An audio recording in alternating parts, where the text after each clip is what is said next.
오늘 본문 말씀이 12장인데요. 이 12장의 본문 말씀을 다루기 전에 바로 앞장인 11장의 말씀을 살짝 잠깐만 다루고 넘어가도록 하겠습니다.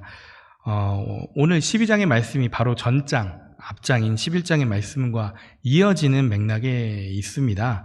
이 11장을 살짝 한번 살펴보시면요.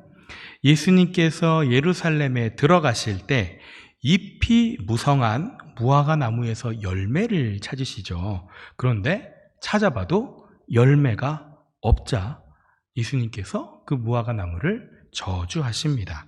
그리고 바로 예루살렘 성전을 들어가셔서 성전을 뒤엎으시고 만민이 기도하는 집을 강도의 소굴로 만들었다 하고 분노하셨죠. 그리고 그 다음 날이 되어 예루살렘에 다시 들어갔을 때 무화과 나무가 뿌리째 말라버린 것을 목격했습니다. 그것을 보고서 예수님께서 제자들에게 이렇게 말씀하시죠. 하나님을 믿어라. 너희가 기도할 때 이미 받은 줄로 믿으면 그대로 이루어질 것이다. 이런 말씀이 11장의 말씀입니다. 여기 11장에서 잎이 무성한 무화과 나무가 나오는데요. 이 무화과 나무는 이스라엘을 의미합니다. 보통 여러분 이 무화과 나무가요, 열매가 먼저 맺히고 그 다음에 잎이 무성해집니다. 그래서 잎이 무성한 나무는요, 당연히 열매가 있어야 합니다. 그게 정상입니다. 그래서 주님께서는 이스라엘이라는 나무, 이 이스라엘이라는 민족이 지금 잎이 무성한 상태라고 말씀을 하시는 거예요. 왜냐하면 성전에서, 이스라엘 성전에서 계속해서 수많은 예배가 드려지고 겉으로 보기에 율법도 지키고 금식도 잘하기 때문에 잎이 풍성하다라고 보시는 것이죠. 그래서 이 잎이 풍성한 이스라엘 민족에게 과연 어떤 열매가 있는지 가까이 가서 살펴보십니다. 그런데 살펴보시니까 어떻죠? 열매가 하나도 없었습니다. 예배 행위만 무성했지 제대로 하나님 말씀대로 사는 게 하나도 없다라는 의미죠. 실제로 예수님께서 예루살렘 성전에 들어가셔서 자세하게 살펴보니까 이건 뭐 하나님께서 함께 하시는 성전이 아니라 완전히 백성들 돈 빼먹고 등쳐먹는 일들이 버젓이 행해지는 강도의 소굴이 성전의 모습이었습니다. 그리고 성전뿐만 아니라 이스라엘 사회 전체가 그랬죠. 하나님을 믿는다고 말은 하지만 믿는다는 사람들이 사기치고 돈 뺏고 자기 욕심 가득 채우는 그런 사회가 이스라엘 사회였고, 예루살렘 성전도 딱 그 욕망의 시스템대로 돌아가고 있었습니다. 그래서 예수님께서 성전을 뒤집어 엎으시는 거죠. 지금 우리가 사는 사회, 대한민국의 교회 모습도 비슷해 보입니다. 어쩌면 지금 우리가 사는 사회가 이스라엘 때 사회보다 어쩌면 더 악할지도 모르겠습니다. 어쩌면 지금 우리 대한민국의 모습들이 이스라엘 때 예루살렘 성전보다 어쩌면 더 악할지도 모르겠습니다. 아무튼 마가복음 11장에서는요, 그렇게 성전을 뒤집어 엎으신 다음에 바로 이어서 무화과 나무가 뿌리째 말라버린 모습을 보여줍니다. 이 뿌리째 말라버린 모습을 보여주는 이유는요, 이 무화과 나무가 이스라엘을 비유한다라고 말씀을 드렸죠. 이 기존의 이스라엘이 더 이상 성전 역할을 할 수 없음을 나타내는 겁니다. 하나님께서 거하시는 성전의 역할을 원래 이스라엘 민족이 감당을 해야 했는데 그 이스라엘 민족이, 성전인 이스라엘 민족이 뿌리째 말라버린 거죠. 그래서 이제 성전은 이스라엘 민족이 아니라 다른 것으로 대체되어야 하는데, 예수님께서 뭐라고 말씀하시냐면 기도하는 집인 성전은 이제 예수 그리스도를 믿는 제자들이 되어야 한다 라고 말씀을 합니다.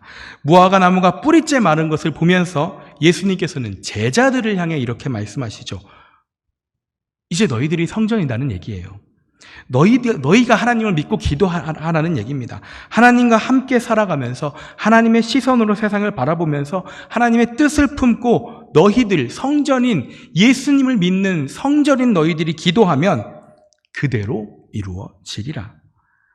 우리 눈앞에 있는 현실이 아무리 어려워 보이고 하나님 말씀대로 사는 것이 불가능해 보여도 하나님 말씀대로 사는 게 설령 산이 들려서 바다에 빠질 정도로 그렇게 어려워 보이는 게 말씀대로 사는 현실일지라도 새로운 성전인 너희들이 말씀대로 살려고 마음먹고 기도하면 하나님께서 반드시 이루어 주신다 하고 말씀하고 계십니다. 그래서 여러분, 이제 우리는 기도해야겠죠. 예수 그리스도를 구주로 믿는 우리들이 기도하는 성전 역할을 감당해야 합니다.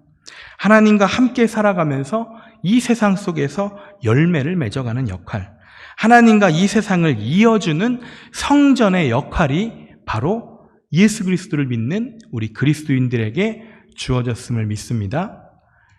이 맥락을 이해하면 11장, 여태까지 11장에 얘기했어요. 이 맥락, 이 기도하는 성전이 이제 우리가 됐다.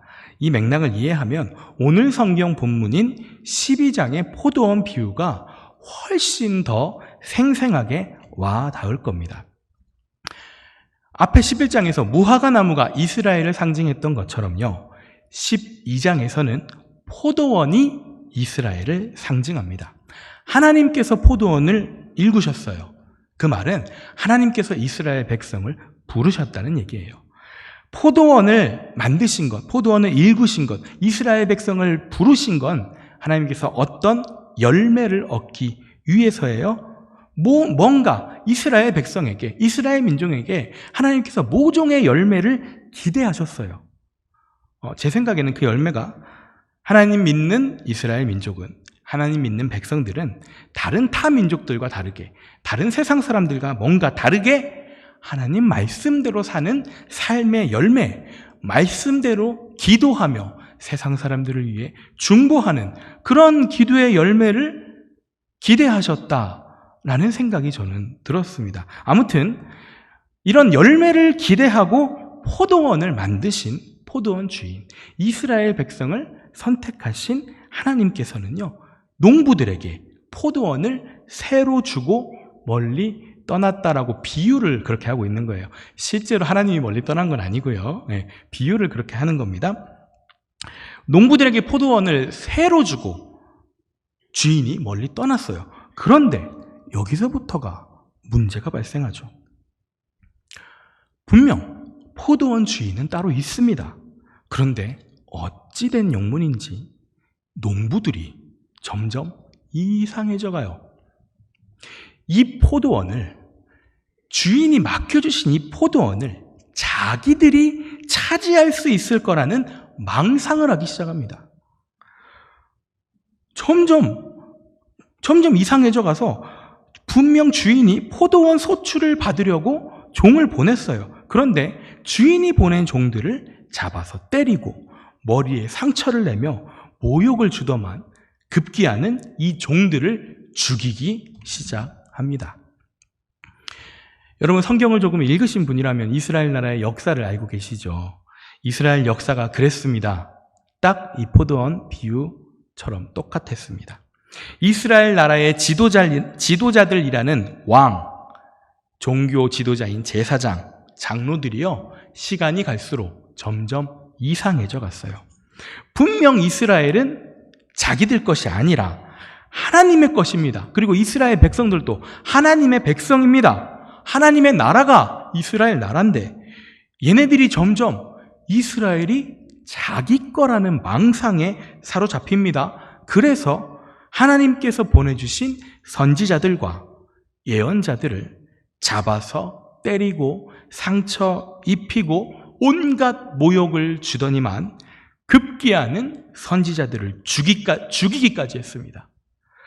그러더만 끝끝내 포도원 주인이 마지막으로 사랑하는 아들을 보냈는데, 예수 그리스도를 보냈는데 그 아들까지 잡아서 죽이고 포도원 바깥에다가 내던지기까지 합니다.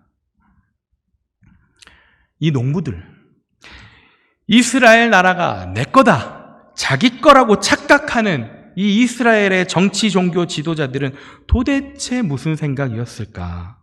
12장 8절을 보니까 하나뿐인 아들까지 죽이고 게다가 아들의 시체조차 포도원 안에도 있지 못하도록 그냥 바깥에 휙 내던지기까지 하는 이 행동들이 도대체 어떻게 나오는 걸까요? 아마도 예수님 시대에 이 이스라엘 나라 정치, 종교 지도자들은 권력에 취해서, 힘에 취해서 주변 사람들이 자기들을 떠받들어 주니까 자기들이 진짜 뭐라도 된 것 마냥 착각 속에 빠져 살았던 것 같습니다.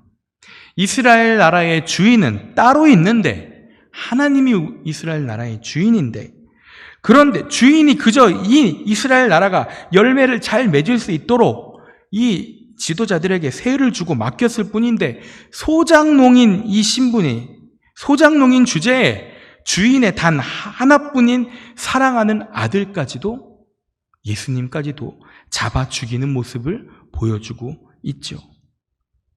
아무래도 이 예수님 시대 사람들은요, 아무리 기다려도 왕이신 하나님께서 직접 오시는 것 같지 않아 보이니까 내 욕심과 내 이익대로 내 마음대로 살아도 하나님께서 직접 오셔서 심판하지 않으시니까 점점 하나님께서 이 세상하고 너무 멀리 계시는구나, 정말 그냥 주인이 세를 주고 멀리 떠났구나, 이렇게 생각하셔서 주인이 이 포도원에 신경을 안 쓰는구나, 이렇게 생각하는 이런 생각들이 이 시대 사람들의 머릿속에 무의식 중에 깔려 있었던 것 같습니다. 그런데 성도 여러분, 가만히 생각을 해보면요, 이거 우리 시대에 더 심각하게 적용되는 말씀 아닌가요? 사실 이 세상 전체가 하나님의 것이잖아요. 이 세상의 주인은 누구십니까? 이 세상의 주인은, 세상이 나를 중심으로 돌아갑니까? 이 세상은 내 것입니까? 아니면 이 세상은 하나님의 것입니까? 이 세상의 주인이 하나님이라는 사실을 믿으십니까? 여기 이 세상을 살아가는 나는, 이 세상을 살아가는 우리는 엄밀히 말해 소작농일 뿐이에요. 우리가 태어나 보니까 땅은 이미 존재했어요. 우리가 태어나 보니까 공기는 이미 있었어요. 우리가 태어나 보니까 온갖 자원들과 곡식들과 열매들은 도처에 있었고 자라나고 있었습니다. 이 모든 것의 주인은 내가 아니라 하나님이시죠. 우리는 그저 하나님이 주인인 이 세상에 태어나서 이 세상을 잘 관리하라고, 이 세상이 하나님 뜻대로, 이 세상이라는 포도원이 하나님 뜻대로 좋은 열매를 맺을 수 있도록 이 세상이라는 포도원을 잘 가꾸고 관리하라고, 그렇게 우리들에게 세를 내주셨기 때문에 이 세상이라는 포도원을 하나님 뜻대로 가꾸면서 열매 맺을 수 있도록, 그리고 그 열매가 맺어지면 그 열매는 하나님께 드리면 되는, 그것이 바로 우리임을 믿으시기 바랍니다.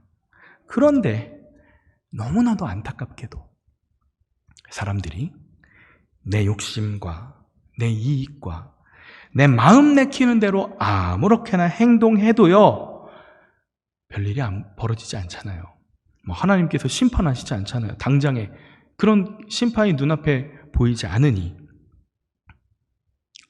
내 마음대로 살아도 되는구나, 그리고 그것을 넘어서 내 마음대로 살아도 되는구나를 넘어서 정말 완전히 이기적으로 열심히 나와 내 가족만을 생각하면서 노력하면서 살아가는 게 오히려 이 세상에서 성공하는 삶처럼 보이니까 이 세상의 주인이신 하나님의 뜻은 잊어버리고, 이 세상이, 지금 살아가는 내 삶이 내 맘대로 살아도 되는 것처럼 내 주변에 있는 것들이 내 것이라고 착각하고 살아갑니다. 그래서 조금만 돈 있고 조금만 힘 있으면 자기가 이 삶의 주인인 것 마냥 행세하면서 다른 사람들을 경쟁으로 짓밟고 인격적인 모욕을 주면서 상처 입히며 살아가는 게 우리의 삶이죠. 이런 사람들의 삶에서 예수 그리스도는 하나님 말씀은요, 솔직히 거추장스럽습니다. 그렇기 때문에 말씀이 살아 움직이지 못하도록 말씀을 죽이는 것은 물론이고, 예수라는 그 존재가, 예수라는 그 말씀이 아예 내 삶에 있지, 내 삶 안에 있지 못하도록 바깥으로 내다버리기까지 하죠. 여러분, 이게 비신자들한테만 이 말씀이 적용된다라고 생각하시면 안 될 것 같습니다. 하나님을 믿는다는 우리 또한 예외가 아닌 모습들을 너무나 자주 보여주고 있죠. 그리스도인은 본래 이스라엘을 대신하는 기도하는 성전의 역할을 감당해야 하는 것이 그리스도인의 역할이었는데요. 자칭 그 성전의 역할을 감당한다는 그리스도인들이 실제 삶에서 선택하는 것들도 포도원 농부들과 크게 다르지가 않습니다. 자기 욕심대로 지금 살아가는 내 모든 환경과 주변 상황들이 다 내 것이라고 착각해서 주인이신 하나님께 상의할 생각을 안 하죠. 내가 내 안에서, 나의 삶이 내 컨트롤 안에서 돌아가고 있으니까 딱히 주인이신 하나님과 상의할 생각을 하지 않습니다. 이 시대에 수많은 크리스찬들이 있지만 정말 삶의 순간순간마다 기도하는 성전으로서의 그리스도인으로 살아가는, 삶의 순간순간마다 주인이신 하나님과 상의하면서 기도하면서 살아가는 사람들이 과연 얼마나 있을까?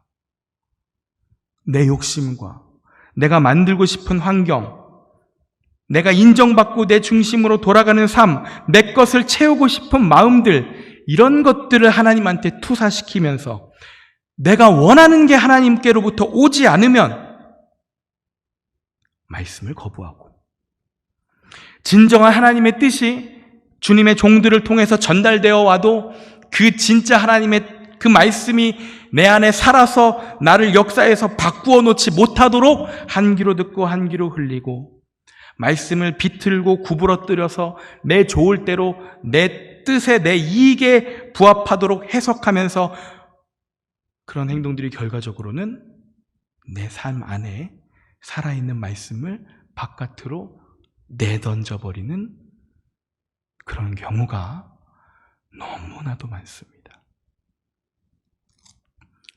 성도 여러분, 이 포도원 비유에서요, 말씀이신 예수 그리스도가 영향력을 끼치지 못하도록 잡아 죽이고 자기들 삶 밖으로 내던진 결과에 대해서 9절에서는 이렇게 얘기합니다. 우리 9절 한번 다 같이 읽어보겠습니다. 시작. 포도원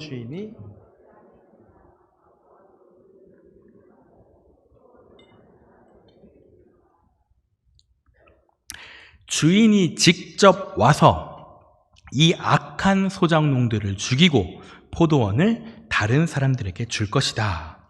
여러분, 주인이 직접 온다는 것은요, 이런 의미입니다. 하나님께서 이 세상에 관심이 없어서 이 현실을 그대로 내버려 두시는 게 아니라는 거예요. 우리가 현실을 봤을 때 하나님 도대체 어디 계십니까? 하나님 도대체 어디서 무슨 일을 하고 계시는데 왜 이 현실이 변하지 않습니까? 라고, 하나님은 이 세상에 관심이 없습니까? 라고 물어보는 분들이 계시지만 결코 하나님은 이 세상에 관심이 없어서 멀리 떠나 계신 분이 아니라 반드시 주인이 직접 오신다라는 것, 이 세상의 주인이신 하나님께서 여전히 이 세상에 관심을 갖고 계신다는 분명한 선포가 바로 주인이 직접 온다라는 선포입니다. 언젠가 하나님께서 반드시 이 세상에 오시는 때가 있고, 사실은 지금도 하나님께서 이 세상을 불꽃 같은 눈으로 지켜보고 계시죠. 이것을 비유로서 우리들에게 확실히 전해주고 있습니다. 하나님께서는요, 이 세상이라는 포도원을 자기 욕심대로 만들어가고 남용했었던 이 악한 소작농들을 심판하시고, 하나님께서 새롭게 만드시는 이 세상이라는 포도원을 다른 사람들에게 줄 거예요. 하나님 말씀을 삶 밖으로 내던져버렸던 악한 소작농들은 심판하시고 이 세상이라는 포도원을 다른 사람들에게 주겠답니다. 주시겠답니다. 여기서 말하는 다른 사람들은 누굴까요?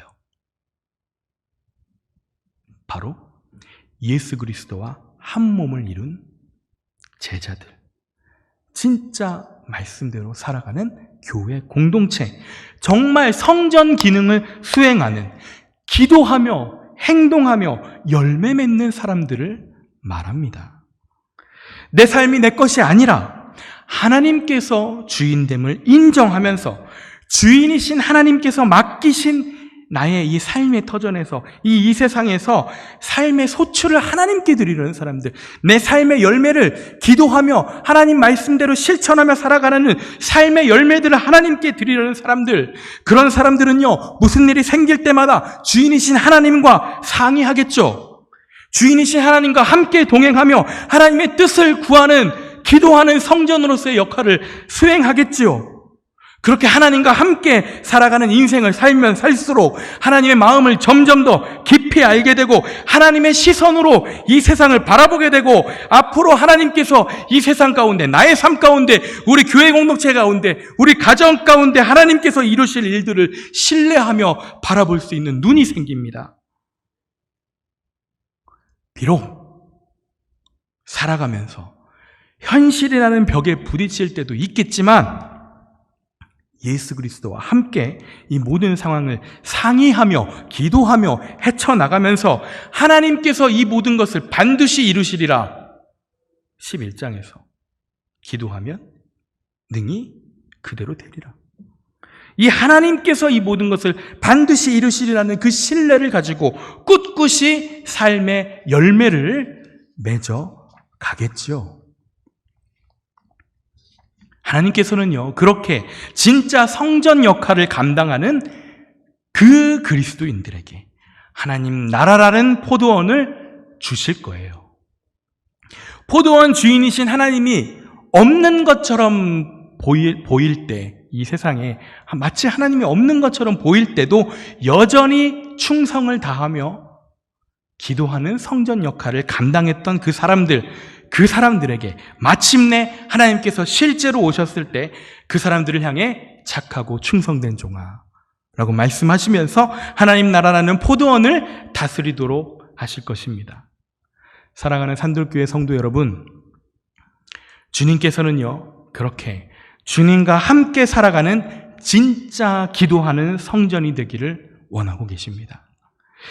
이 세상에 존재하는 악한 소작농들은요, 끊임없이 우리들에게 연합하자고 제안할 거예요. 하나님은 안 계셔. 설사 계신다고 해도 하나님은 이 세상에 관심이 없으니까 우리 마음대로 해도 된다. 우리끼리 힘을 모아서, 우리가 힘을 키워서 이 힘으로 이 세상을 장악하면 다 된다. 못할 것이 없다. 이 세상이라는 포도원을 우리 마음대로 차지하자. 바보같이 교회 같은 데 다니지 말고, 괜히 그런 데 가서 상처 입지 말고, 교회 가서 상처 입지 말고, 교회 가서 시간 뺏기지 말고, 교회 가서 돈 뺏기지 말고, 차라리 그 시간에 우리끼리 모여서 열심히 노력해서 내 것 챙기자. 이렇게 연합을 제의할 거예요. 그러나 여러분, 정신 바짝 차리십시오. 예배를 등한시해서는 안 됩니다. 기도를 등한시해서는 안 됩니다. 악한 소작농으로 함께 살아가자는 이 연합 제의를 여러분 강력하게 차단해 주십시오. 내게 주어진 삶과 상황과 환경들을 내가 컨트롤할 수 있다라고 착각하지 마십시오. 이번 주는 어떻게 저쪽에서 좀 하나님 약간 뒤로 밀어놓고 이렇게 하다가 내가 저쪽에서 삶을 어느 정도 살아도 내가 스스로 나를 컨트롤할 수 있다. 나의 삶에서 하나님을 바라보는 신앙은 나는 잃어버리지 않을 것이다. 내가 나의 신앙을 컨트롤할 수 있다. 나의 삶이 내 것이다. 착각하지 마십시오. 여러분의 주인은 하나님이십니다. 여러분은요, 내 삶이라는 이 포도원, 내 인생이라는 포도원, 더 넓게 봐서 내 주변 환경, 그리고 이 세상이라는 포도원을 잘 가꾸어 나가는 소작농입니다. 소작농. 이 세상이라는 포도원을, 나의 삶이라는 이 포도원을 어떻게 하면 잘 가꿀 수 있을지 늘 기도하는 성전으로서 하나님과 상의하며 하나님과 함께 연합해 나가는 그 시간들을 우리가 하나님께 바쳐야 합니다. 하나님과 동행해 나가야 합니다. 이것이 바로 진짜 성전 역할을 하는 그리스도인, 이것이 바로 진짜 우리들의 정체성이에요. 부디 여러분의 삶 바깥으로 예배를, 말씀을 내던지지 마시고 여러분의 삶 안에 말씀을 들여놓으십시오. 기도를 들여놓으십시오. 예배를 들여놓으십시오. 하나님의 말씀은 살아있고 능력이 있어서 여러분으로 하여금, 여러분의 힘으로는 이 세상에서 진짜 성전의 역할을 감당할 수 없지만 하나님께서는 여러분을 진짜 성전의 역할을 감당할 수 있도록 이끌어 가실 것입니다. 여러분, 여러분이 생각하고 계획하는 인생은 아무리 잘 계획해도, 아무리 잘 구상해도 결국 인간의 한계 속에서 만들어지는 인생이잖아요. 하지만 말씀이 여러분의 삶을 구상하게끔 하고 말씀이 여러분의 삶 속에 열매 맺게 하면 여러분의 인생은요, 하나님과 함께하는 성전의 인생이 됩니다. 이 성전의 인생이 진짜 최고의 인생이에요. 이것이야말로 정말 성공한 삶입니다. 여러분 기억하십시오. 내 삶이 내 것이라고 착각할 때는 잎만 무성한 무화과 나무가 돼서 결국엔 뿌리채 마르게 될 거예요.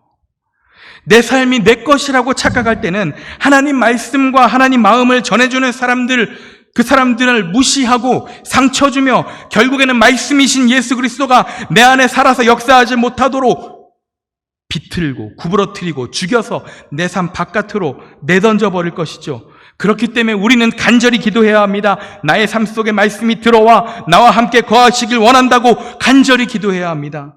말씀이 내 삶 속에서 살아 움직여서 주께서 원하시는 소출을 드리며 주께서 원하시는 열매를 맺는 삶, 주님의 기쁨 되는 그 성전의 삶으로 내 삶을 이끌어 주시라고 간절히 기도하셔야 합니다. 그렇게 기도할 때요, 하나님, 내 삶을 주께서 기뻐하시는 성전의 삶으로 이끌어 주시옵소서 라고 기도할 때 그 기도는 반드시 하나님께서 응답해 주세요. 반드시 들어주세요. 그런 기도는요, 하나님, 내가 하나님이 기뻐하는 성전의 삶이 되기 원합니다라는 이런 기도는 내 상태와 상관없이 하나님께서 들어주세요. 설사 내 상태가 내 스스로 보기에 너무나도 가능성 없고 소위 말하는 쓰레기 같은 인생이 내 인생이라고 여겨질지라도 정말 나라는 사람이 변하는 건 마치 산을 들어서 바다에 빠뜨려야 할 그 정도의 가능성 같아 보이는 게 바로 나라는 사람이라고 보일지라도요, 내 상태와 상관없이 주님, 내가 하나님이 기뻐하시는 기도하는 성전의 삶이 되기 원합니다 라는 이 기도를 드릴 때 그 기도는 하나님께서 반드시 이루어 주십니다. 의심하지 말고 믿으십시오. 살아서 역사하시는 하나님께 이 기도를 드리는 여러분에게 하나님께서 반드시 성령의 기름을 부어주시며 부대가 되게 하사 주의 길로 행하게 하실 것입니다.